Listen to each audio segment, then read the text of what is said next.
Hi, it's Tanya from Mind, Body, Spirit, Healthy, and this is Trauma Talk, episode 7. And I'm a day late, and I'm pushing myself to get it out as soon as possible. I have done the blog version, so I'm at least one step towards having it completed. But of course, in attempting to get the video out as quickly as possible, I am making little silly mistakes. So I'm going to refocus, and there's nothing wrong with that. And I'm just going to take a deep breath and let it out. And I'm going to remind myself that the only pressure that is being applied in this moment is from me to me. So this is Trauma Talk episode 7. So I was late. I was late because yesterday was busy. And I thought, well, should I stay up late and maybe sacrifice my sleep? Or should I get up after sleeping in and change up my routine? You know, what was I going to do in order to get it done yesterday? Or did I just say I'm going to pay attention to my sleep and my health and I'll just do this tomorrow, and recognize that, you know, really the only one that's holding me to this deadline is me at this point. I mean, nobody makes me put the video up. Nobody makes me do the blog. It's for my purposes, and hopefully people are getting benefit from it, but I'm the one that's ultimately putting the pressure on myself. And that's what happens a lot of times in other areas of our life. It's really us. It's a perceived stressor.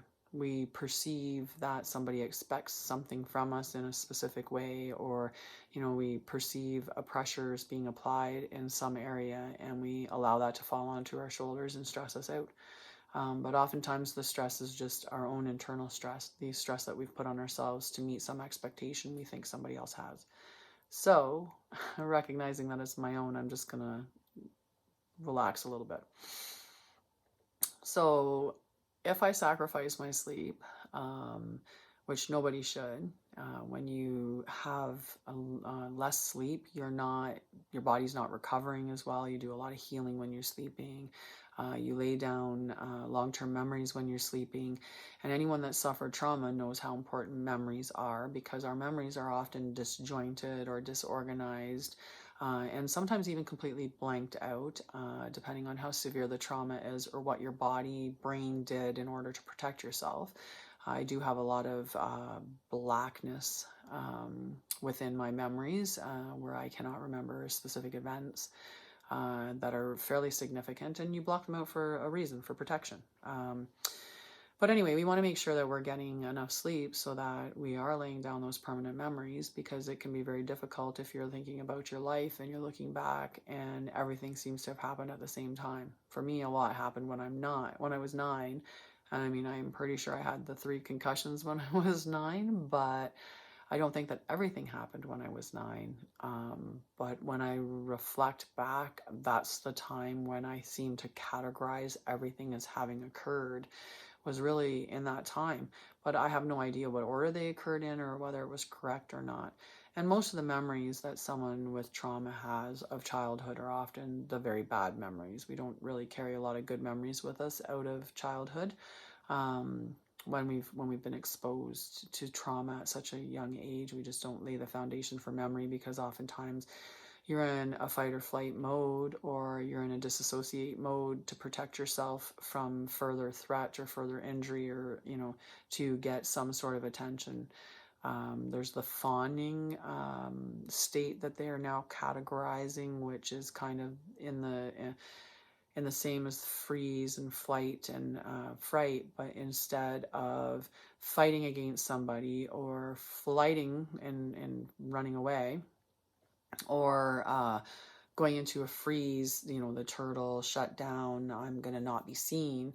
Fawning is where you just, you know, you pay a lot of attention to somebody, and it's that extreme people pleasing, and we do that as a way to avoid being hurt, avoid being injured, to acquire necessities or needs that we're looking to have met. So that's kind of a newer one. But we have those different states, and when we're in those different states, we're not remembering as well, because we're just not capable of it. We're just not. So we have to cut ourselves some slack where that's concerned. But it is a consistent thing for people that have experienced childhood, and especially early childhood trauma. Anything pre-verbal specifically, but I think anything between the years of 1 to 7 is where it really hampers your ability to lay down those foundational memories through childhood. So, when we're exposed to stress, whether we regard the threat as a tiger or as our boss, it creates that same situation where we feel threatened and exposed. So we go into either fight, flight, freeze, or fawn, where we decide to extremely people please to avoid getting in further trouble, or to, get a type of treatment that you want or you need to get. But in other situations, when our nervous system is elevated, it's fight or flight. But in other situations, it's in the disassociate, so it's a subdued state. But sometimes we get overwhelmed in our nervous system, and and it's not from anything that makes sense. It's not, we don't even recognize what the trigger was. A loud bang, like when you think of somebody that's been exposed to trauma through war, they could hear a car backfire, and that's going to trigger that same situation that they'd experienced before, even though that's clearly not what the trigger was. When we get into that disassociate, we're really in a life-threatening state where we're just turtling. It's kind of the duck and hide and survival mode. So we disconnect our mind from our body, and it's really so that we spare ourselves from overwhelm from the trauma, like mind-shattering trauma, or pain that we can't handle. Our brain and body will basically sever the connection, so our brain's not bringing that in all the way, and we need it for survival purposes. And it's recognized, it's exceeded our ability to cope, it's exceeded our resiliency, it's exceeded the current levels of stressors that we have in our life. So it can be a stack effect. You can be fine when something's going on. Maybe you're arguing with your partner, so you're fine with that, and you're feeling a little bit down because you're not happy with how you ate yesterday, so that's kind of weighing on you. And then one of your colleagues and you are having a little bit of a disagreement, so that's weighing on you. And then all of a sudden you go to work and you get called into your boss's office, and that ends up being the extra layer that gets laid on. That's just, you're done coping with it. Or you get the big phone call from home saying that someone's gotten sick, or you hear some distressing news, daycare, they're sick, so they can't take your kid, and that ends up being the extra stressor that knocks you over and just flattens you out. It's not that you're weak in any way. It's just you hit your limit of ability to cope, and we all have a limit. It's just some of us, because of being triggered continuously and ongoing throughout our lives, living in that chronic state of stress, the chronic on state, it makes us more susceptible to hitting that overwhelm trigger earlier, because while we have not acquired those coping skills that other people have had their whole lives to lay the foundations for. So even when you've recovered from your trauma, it's still repeatedly doing them. It's repetition, right? Anyone that's recovered from trauma will tell you, or at least they should if they're being honest, that every day they have to work at it. It's not something that's a quick and easy fix. You just snap your fingers and it's gone away and you never have to worry about it again. I wish it was as easy as that. And maybe someday it gets to the point where it's like grief. When someone's passed away, you never stop grieving for them. You never stop missing them. It's just the effects are less, or it doesn't affect you as many of your days. You can let it go, let it just float away. Because we don't want to hang on to the reactions that we get from the emotions. We don't want to hang on to that negative residue. We want to process that through our bodies. Sometimes we can get where a telephone call could be something that's, there's no way we can even fathom making a phone call. And a lot of people have that fear of making phone calls, and it can be a real stress. And for a lot of people, that it doesn't make any sense. You're like, well, how come you can't make a phone call? And it's not the act of picking up the phone or dialing the numbers. It's the item that's on the other end that can be the block that stops you. But it can be paralyzing if you have, a disassociated from trauma before, and this is, the thing or the item that's on the other end of that line is something that triggers your PTSD. You can fully be paralyzed, where your body actually will not respond. There is no way that you can physically make your body do what you need it to do. So you have to spend some time and understand what's going on with your body. And I got to the point yesterday where I recognized that I had been doing a lot of the therapy stuff that's important when you're recovering and when you're dealing with, a triggered PTSD system. I was doing a lot of the stuff that was important for that in doing the mindfulness and the grounding techniques, but I had forgotten one important component, and that is allowing the emotions to be processed through the body of what you've experienced that is potentially the trigger. So I have some tips on what to do in these situations, but I wanted to just talk about first. So there's a lot of talk about trauma, and for some people, trauma is, they think of it as like big trauma of war, somebody getting physically assaulted or sexually assaulted. We think of it in those big levels. But they found that what trauma is more the response in your system. So if it's traumatic to you, that's the trauma. And it doesn't have to come from a big source like war. It can come from neglect, and it can come from, anywhere. And it's realistically whenever something has overwhelmed your system where you can't cope with what has occurred, or you can't soothe yourself from what you've experienced. So if it's exceeding and it's causing your nervous system to flare up into those elevated emotions, and you haven't built up the coping habits to be able to cope with that, or to soothe it through your system, work it through, then you're going to build that up into more and more trauma. So you definitely want to be working with any of those blocks that you have, and to understand that sometimes the trauma's small stuff, and sometimes it's merely just not even having your needs met that can create trauma. So understanding that is important, because then when you think about the fact that you can have been exposed to trauma at some point in your life, and oftentimes it's non-intentional. I was talking with someone recently about non-intentional trauma that we cause or have suffered. Something as simple as, and it's looking back on it makes me sad, but something as simple as letting your children cry themselves to sleep.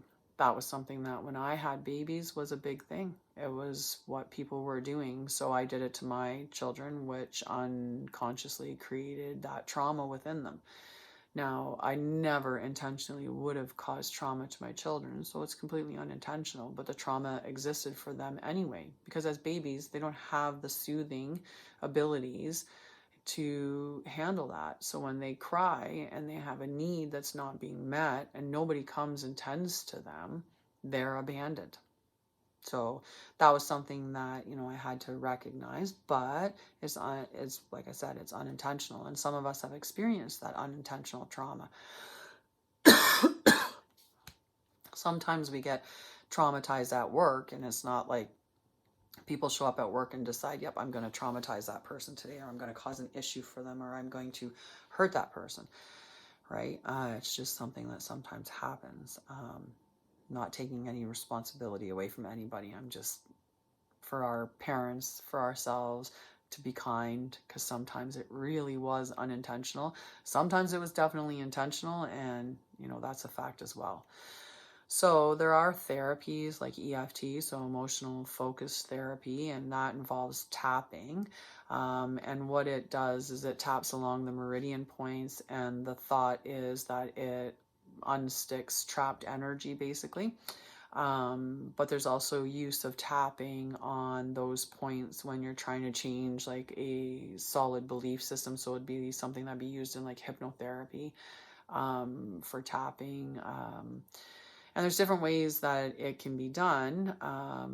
When I was learning within my trauma recovery to tap, I was doing it like a butterfly, slowly on my chest in a repetitive motion, to just disrupt the nervous system. Or I would tap along the outside of my thighs.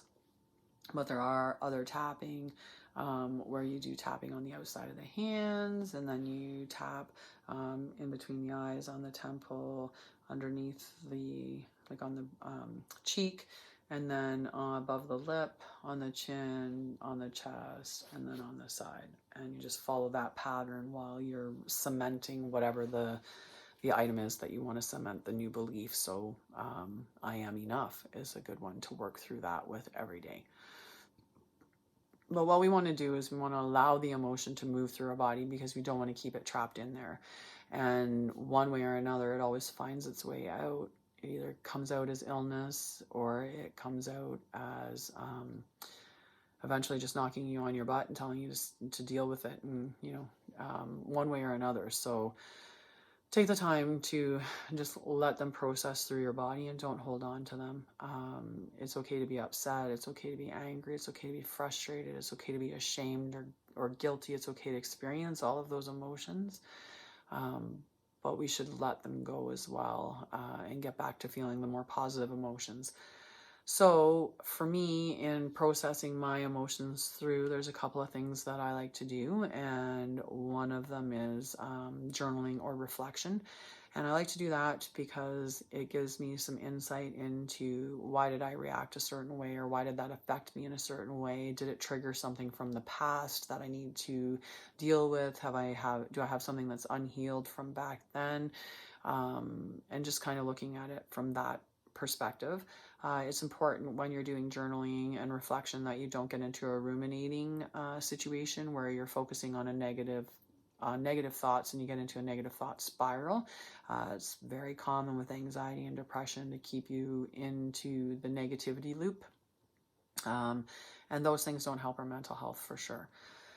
I do a lot of mindfulness and grounding and meditation for mind health. I find that it's really good when you can sit and work on controlling your thoughts, controlling the absence of thoughts, controlling the learning to get good at just letting them go, letting them flow in and out, and not really just holding on to them and getting stuck.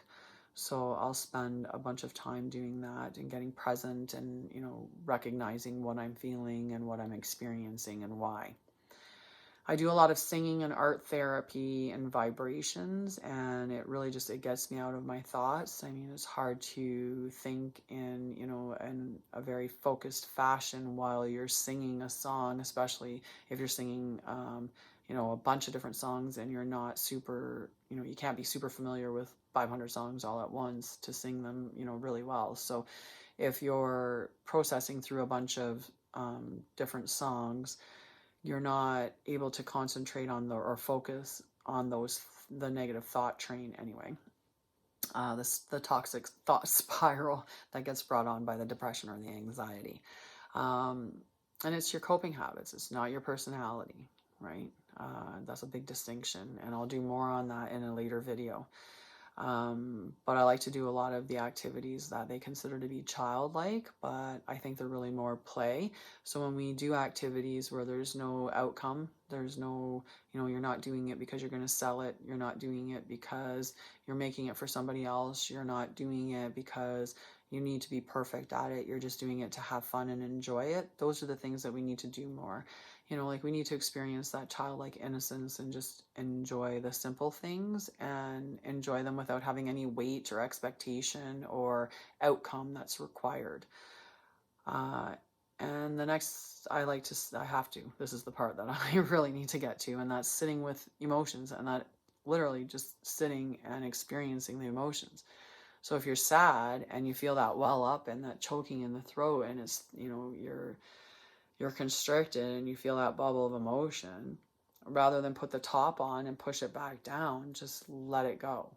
Just experience it for what it is and just let it go. Cry it out, yell it, scream it, whatever you need to do. I mean, make sure that you're aware of your surroundings when you're doing this, so you're not, startling anybody. And if you're doing something and you're angry and you feel the urge to punch it out, please, like, punch a bed, punch a pillow, exhausted on something that you can. Don't hurt yourself. I did that when I was younger, and up until I healed my trauma, it would happen under extreme situations of stress, and it's something that a lot of people with trauma do. When you're disassociated from your situation and you're very numbed out and you're not even sure of the emotions that you're experiencing in your body, you don't identify with them and they're very muted half the time. Sometimes you would get into the situation where you would hurt yourself to feel something. I know that's a common thing in trauma, for sure. So anyway, be kind to yourself. That's for sure. But yeah, I'm going to get into my big old beanbag chair. I have a 2-person memory foam beanbag chair and a weighted blanket. So I'll get in, and then when my terror creeps up and it's really cold, I'll have the weighted blanket to warm me up, and I'll snuggle right in there. And if I feel like crying, I'll cry. And if I did get mad and I wanted to punch something, I mean, it's a big old bunch of memory foam. I could punch the memory foam and exhaust that energy out. I could scream or groan or do whatever I needed to do. And it's important that you do that you just let it out. And no, there's not, we know there's wrong ways you can be violent or hurtful towards other people, but your healing is your healing. And as long as you're being kind to yourself and you're being kind and aware of your surroundings and the people that are around you, there's no incorrect way to go through healing. And it's definitely a forward and backward motion, but it's a tunnel. It's not a cave. You can go through it. You're not stuck inside of it. So just keep progressing forward. And if you have to take a couple of steps back, just remember that you're human. We all dip. It all depends on the level of stressors that are on our plate to how far we're going to dip back. You just have to catch yourself the second that you do. Be kind, compassionate, and loving to yourself, and then take a step forward again, right? And we catch ourselves sooner and sooner and sooner the more we pay attention to ourselves. So it takes time. And if you push against your emotions, or you decide not to recognize them, or you ignore them, or you stuff them down, it's the longer that you're going to stick in that situation. You're just going to be stuck. So why be stuck in a negative spot? You might as well process through the emotions and move on and get to a healthy, more positive spot with your mind, with your thoughts, with all of that. So I really want to stress that when you have anxiety, depression, mental illness, panic, PTSD, it doesn't matter. When you have those, you're not weak, right? You're strong, because every day you have to fight all of that stuff that's going on. You have to deal with the fact that probably through zero fault of your own, you are put in a situation where you unfortunately didn't acquire the coping habits that you should have acquired when you were growing up. The ones that tell you not to be mean to yourself, not to say mean things to yourself, not to drive to be a perfectionist, because there's the concern that if you're not perfect, somehow someone will find out that you're not good enough, and then they'll leave you, which will reaffirm the abandonment. So it's not your fault that you have the coping habits that you do. We just have to recognize that that's not who we are. That's just how we have learned to manage, because we were put under an enormous amount of stress throughout our childhood, or we were exposed to some significant trauma that we actually had to separate our body and our mind in order to safely make it through it. There's nothing weak about making it through that out the other side. There is nothing weak about working on recovery. There's nothing weak with healing, and there's nothing weak with having mind stuff. We're all fine when somebody's rolling around. I shouldn't say that. That sound it's not coming out the way that I want it to come out. So I'm going to rephrase how that comes out. We as a society have become very good at looking at somebody that has, say, asthma, or somebody that has cancer, or somebody that has a visual illness. We are getting better at accommodating for those situations. There's certain things that we would never think to say to somebody or do to somebody based on their health and wellness. I wish we were further when it came to mental health, and I think we're getting there, but we're definitely not nearly as far as we need to be. So know that, you definitely have my support and my backing and my understanding that it's not always pretty out there what people think about people who have mental health issues. And that, you at least have a safe port here. I understand and I recognize, and again, you're not weak. You are amazing and strong. And, when hurt people get hurt, oftentimes what we do is we end up hurting other people. When we get angry, let's say we're driving in traffic and somebody cuts us off, we get angry and then we carry that forward. And then maybe when we stop to get gas, we're short with the attendant, and maybe because we're short with the attendant, something else happens, or because we're in that flustered state, things happen. Like always, you'll get your coat caught on the door handle, or you'll drop your purse, or something will happen that'll just further disrupt your day. It's like the negative energy just keeps spiraling, and you think, then the next thing is another person gets, you get into an argument with them, or you have a disagreement with a colleague, and it just keeps spreading and spreading and spreading, because I've said it before, and lots of people say it, hurt people. And the only people that can stop the hurt is ourselves. And the best way to do that is to adopt the 1% rule. And so be 1% kinder to yourself every day. And in 100 days, you'll have been 100% kinder to yourself. And when your cup is completely full of kindness, then you spend the next bit giving 1% kindness to another person, or be kind to 1% more people. And we can keep spreading it and spreading it and spreading it. But first, learn to love yourself, because you're the most important person to you, because without you, there's no life. Not for you. And that's sad. So you have to be the most important person to you. You live with yourself every day. You live with the thoughts in your head. Make them positive. You live with the pictures in your head. Make them beautiful. You live with yourself. Love yourself. Anyway, I'm Tanya, and this is Trauma Talk. Let's be kinder.